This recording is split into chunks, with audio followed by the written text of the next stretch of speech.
So magandang tanghali mga ka-wonders. Dito na naman tayo sa ating paboritong planeta.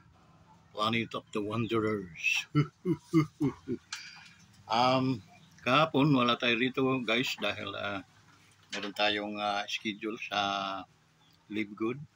And then hi nga pala sa ating mga Live Good family. Go lang, no? Happy sailing guys. Okay? So determination lang. It's a part of determination. Yun lang ang pinakamalaking puhunan mo dito sa Live Good. If you have the guts, okay, so be it. You earn a lot. Okay? So, welcome to our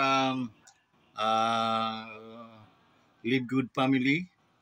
Shout out sa inyong lahat. Okay? Kindly support also my YouTube channel, Wonders Motovlog TV. The home of Live Good. So, ayun guys, no? Ano pa? Shoutout nga rin pala sa ating mga kaibigan, no? Sa ating mga kasamahan, sa ating mga kamag-anak diyan sa Southern Leyte, no? Diyan sa Maynila, dami din tayong mga pinsan diyan, no?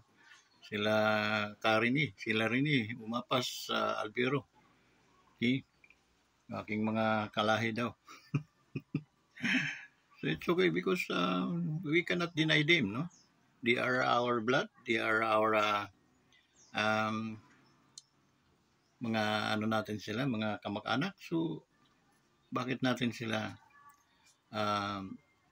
inaano sa ating mga buhay, no?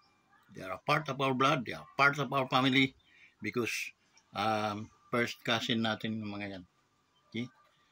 So sa mga kamag-anak ko, no, mga tsahin-tsuhin ko dyan sa Southern Leyte, sa Bato, maayong udto sa inyong tanan diha, no? Hinaot paunta na magpangita-kita pa ta diha, no? Magpangita-kita pa before we go to heaven. By the way, shoutout din kinayaya tiring dyan sa ano, may tsahin din to. Okay, dyan sa Rawis, Basay Samar. Okay. Minabuti pa niya yan na mag-hiti na lang ng Rawis than to go back to her homeland, no? Batu. So, doon naman siya nagdalaga. Yaya. Sa mama ko, hanggang sa nag-asawa siya. So, hanggang sa balik siya sa Sulu, mga anak ay may kanya-kanya na. So, ganun talaga yan, no? Shout out sa iya. We miss you a lot. Okay? Ano siya, kapatid ng mama na ako. Okay? Nasa Rawis. Yaya Tering, Chavez. Family, no? Sila Didi. Okay, musta ka di?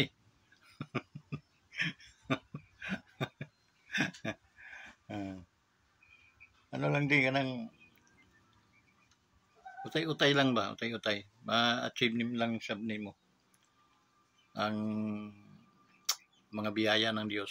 Huwag ka lang magkuhan para di mga balik-balik. Okay? Smooth. Okay? Life is ganyan talaga. Okay? Kinsa pa? Sila Gingging, no? Gingging, sa Rawis. Talasimo, Castos. Pastor Sims. Castos, si Sims. Uganya, di aman sila sa kuan. Sa Pililya. Dito sa may windmill. Okay? Shout out sa iyong tanan. Lahat, mga kaibigan, kababayan, mga kamag-anakan, mga kadugo, okay? Mga kamahalan. Shout out sa iyong tanan. Lalo na ating mga OFW, shout out din sa inyo. You are scattered around the world. Sana pag-ingatan kayo ng ating Diyos. Oy, unsa man mga balita nato karon din sa ating akuan bansa, no?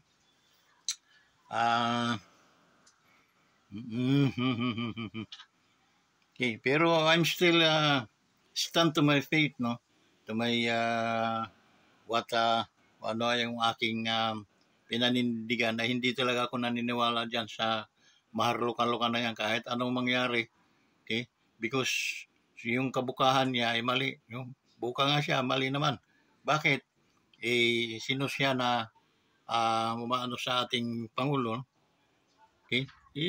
Ano niya sa tamang ano, reklamo siya, kaso lang para siyang piriko na sige yaw-yaw na ito ang maskuan, tuktok sa kahoy.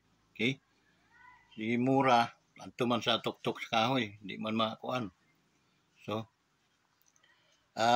mahirap yon kasi yung yung mga ganyang klaseng tao, alam na natin na walang moral, walang kahihiyaan. Tsaka,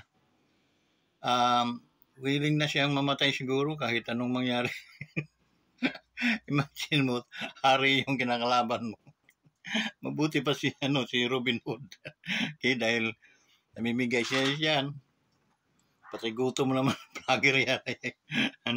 Hindi ka makakaano sa akin, mga kaisa. Okay? Dahil talagang tinanggalan mo ng pagrespeto ang katulad naming mga matitino o marurunong na tao. Tinanggalan mo kami ng pagrespeto sa'yo. Okay? Alam mo bakit? Kasi nga, dati kang kakampi namin, kakampi ka na, susimudin mo yung point ni Marcos, ni Bongbong, tapos, matter of a month si Bongbong, naging presidente. Ayun, nag-rebuild ka na. At ang kinalaban mo pa talaga, yung, taas din ang lipad mo, no? Na animal ka. Ang kinalaban mo talaga, hindi yung mga katulad na lang hinatulpo, katulad na lang nila, Amy Marcos, no? Kinalaban mo talaga yung presidente pa at saka first lady. So, it can, doon sa may mga utak, pwedeng mag-analyze. Okay? Pwedeng mag-analyze sila, parang mali itong ginagawa ng maharluka-luka na ito. Kasi paano namin siya paniniwalaan? No? To be honest, paano mo siya paniniwalaan kung wala naman siyang credibility? Wala naman siyang say-say na pagkatao.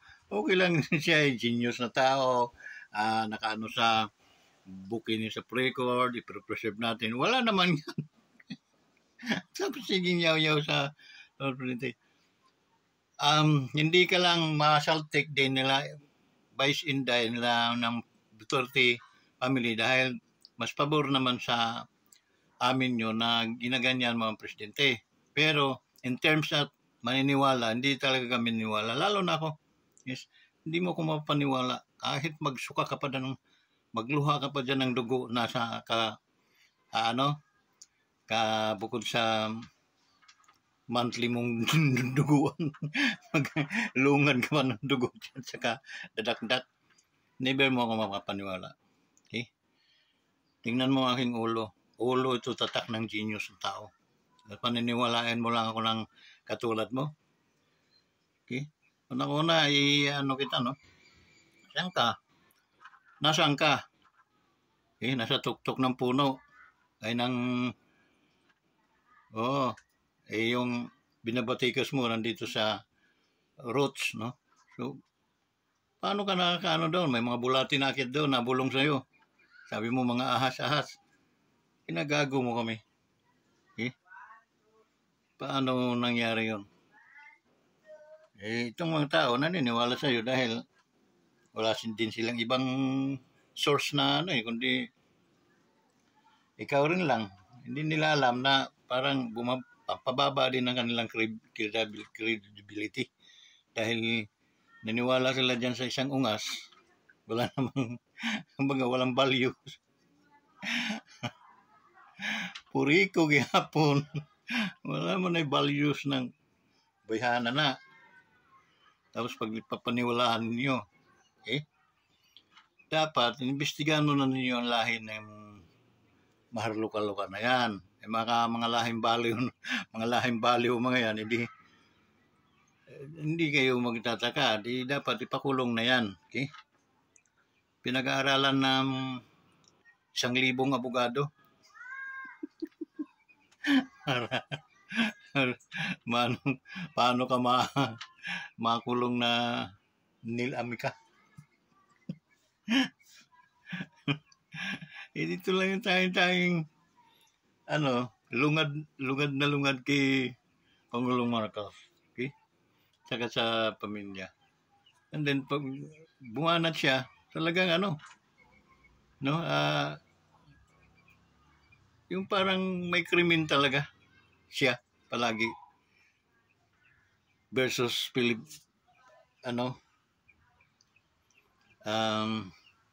people of the Philippines versus mahar-luka-luka. Because titira mo ang presidente. Ngayon, ang tanong, gaano kasolido yung mga mo? Gaano katotoo? Dahil unang-una, wala ka naman pera na to maintain. Uupa mo sa mga sniper dyan sa mga ahas mo. Kumakain din yan. Mga manok, kilo-kilong manok ang kinakain ng mga ahas mo yan. Saan ka kukuha ng Manghuli ka rin ng daga, babayaran mo pa rin. Saan ka kukuha ng pera? Okay? So, yun. Tawagin mo kitang patay gutom. Tama lang. Di ba? Nararapat lang sa yun. Okay? Kung hindi ka gumagawa ng ganon, may paggalang pa siguro kami sa iyo. Okay? Pasensya ka, napunta ka dito sa mga taong hindi talaga mapapaniwala at hindi mo madadali. Okay? Ayun, marami pa namang mga kaidarang kung naniniwala sa iyo. Pero huwag ako. Huwag kami. Hindi rin naman kami sinilduhan ni BBM para at least harangin ka, no? Itong sa aking personal kong itong understanding, dahil nakita ko, nasubaybayan ko, na bakit ka papaniwalaan namin? Okay? Mas maniniwala ako dito sa mga general nito kung masisipag sila maghanap ng mga balita, ng mga trending ng mga balita. Okay? Pero pag nag-rely lang sila sa iyo, napasama pa sila sa kabubuhan mo. Okay? Dagdag naman dyan, itong mga matitinong tao, hindi talaga mapapaniwala mo. Okay? Makikinig, pero marirealize din nila, kagaguhan naman to ni Marluka-Luka. Okay? Kasi, hindi yung, ito ka lang, andyan yung sinusubaybayan mo. Okay? Minsan nga, pag sa lipod ng saging, hindi mo na alam kung ano nangyari doon sa lipuran ng saging. Okay? Unless, nakatutok ka. Pero yung gaganyanin mong, malabo ka sa amin. Doon ka na lang sa mga kapwa mong nagpapaniwala sa'yo. Imagine mo, kailan ka pa nagdadagdak? Ilang taon na si Marcos na presidente? Take note, mga general, mga kumakampi dyan, mga ilang taon na nagdadagdak yan, ay bakit hanggang ngayon? Okay? Wala siyang napapatunayan dyan sa kanyang mga pinagdadagdak. Okay? Mayroon man, halimbawa, totoo mga dinagdak mo, sana makaptured ng ibang mga hindi nanggaling sa iyo. Okay? Kasi sa iyo, wala kang credibility. Credibility, wala. Eh, hindi ka dapat paniwalaan. Okay? Dapat kang ikulong dahil kabulastugan yung mga pinaggagawa mo, ginagawa mo kaming katatawanan sa buong mundo. Okay? Kumbaga sa isa kang alila, nagaano ka na, ginahasa ako. Ginahasa ako paano nang nakapantalong ka naman, hinubad ko po. Bukod sa pantalong may panty pa, hinubad ko rin po. Oh, ang tawag noon, rape. Ikaw mismo naghubad ng mga damit mo. Abogado, tigil. Buang ka. So yun, dali lang. Kasi dagdag yan, titirahin din natin para at least mabaliwala yung dagdag na ang isa mabutod ng tiyan.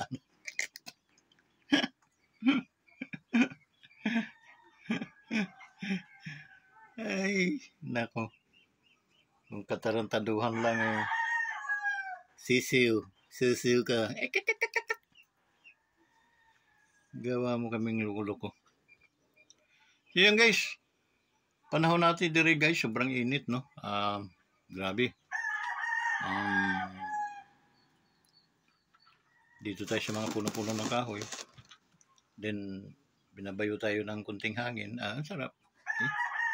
So, ditong kubo natin, medyo kubong ano to, no? Yung makamasa. So, yun. Medyo mahangin. Okay? Salamat nga, hindi ko ito napagawa. Pasalamat din ako na hindi ako binigyan ni Pangulong Marcos, no? Ay, Kawander, so ito pang pa-repair ng iyong kubo. Tiyak ito, naging bato na ito, edi init na. So, may purpose din. Bakit? Di pala ako nabigyan ni Marcos ng abuloy dito siya. Ano? Edi walang masabi si Marcos, no? Kaya yun.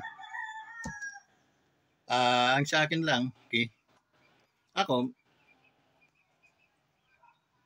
may tagasunod, tagasubaybay, okay? Sa mga ito. Pero may hangganan din, no? Kasi ako, since nagpresidente si Pangulong Duterte, suportado ko naman yon. Although hindi ko lang talaga ibinuto yon. Okay? Pero nanalo pa rin siya. Okay? So doon nakita yung taong kahit hindi mo binuto, pero dumating ang panahon na sinuportahan natin siya. Okay? Natuto tayong sumuporta, natuto tayong maniwala doon sa kanyang admukain. Okay? Doon sa kanyang mga plano, how to bring this nation unto top, no? Maiangat niya ang bayang Pilipinas.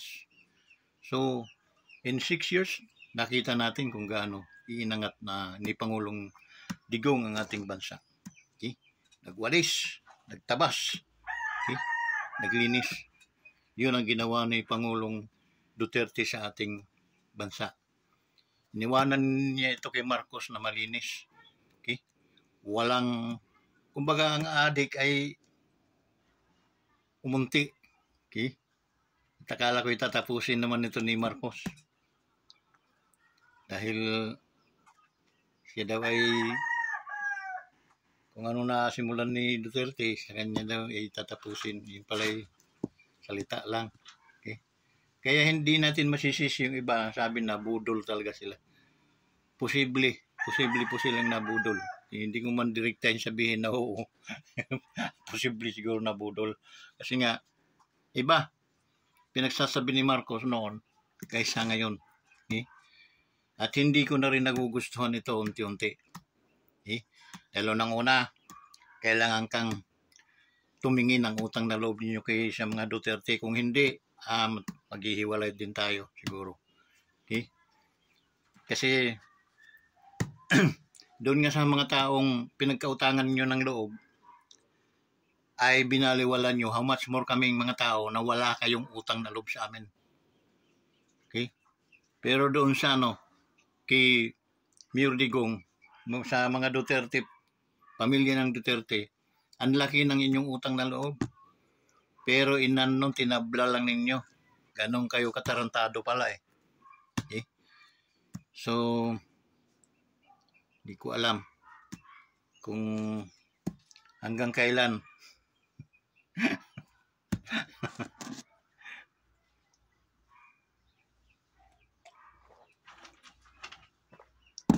wala eh. May nakita kong report ng drugs kahapon, pwede naman daw mag-read ng walang namamatay. Oh, come on. Come on. Mga salita ng mga adik yan ah. Kasi hindi ka magsasalita pag ikaw hindi adik. Hindi ka magsasalita ng ganun. Okay? Alam mo naman ang droga. Okay? Kapalit ng buhay. Kasi batas natin dito yung heinous crime yun. Magbenta ka ng droga.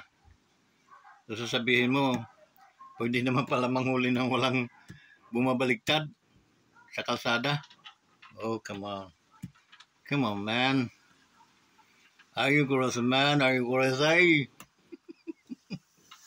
Pag sinabing kumbate sa droga, there is always, mayroon talaga, either gobyerno or sibilyan. Ganun lang kadali, kasimpleng pang unawa sa mga mayroong utak. Because manlalaban yan. Ang mga utak ngayon ay mga kuripot na, kaya parang mga tawag no, mga lata na sardinas na mga pinagpipit-pit na ready to sell. Huwag nyo kaming paglulukoyin, boy. Ngayon, nagano kayo ng mga senaryo, no? Nang huli, kalabo. Napakalabo. Di ba kayo nahihiya sa mga ganyan? Okay? Yung inyong, ng pulis sa DILG. Okay? Come on. Okay?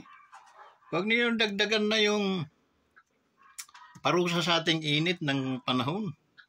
Maging maging matino na kayong mga tao. Kailan ba kayo magbabago pag sinilaban na ng Diyos itong ating bansa? Eh? Mahirap yun. Guys, gumagawa kayo ng mga senaryo na sino ba namang gagong pusher na idadaan ko itong sasakyan ko doon sa may checkpoint. Doon pa lang Kapag bububong pusher ka,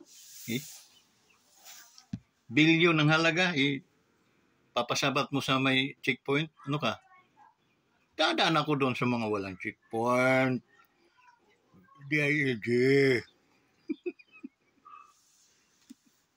Noong araw, pag may naghuli, andyan yung general ng pulis, sila yung may mga general na mga nakaharap, ba? Yung mga legit na mga panghuli yon. Makita mo may mga bumaliktad na mga durog-durog mga ulo sa tama ng bala.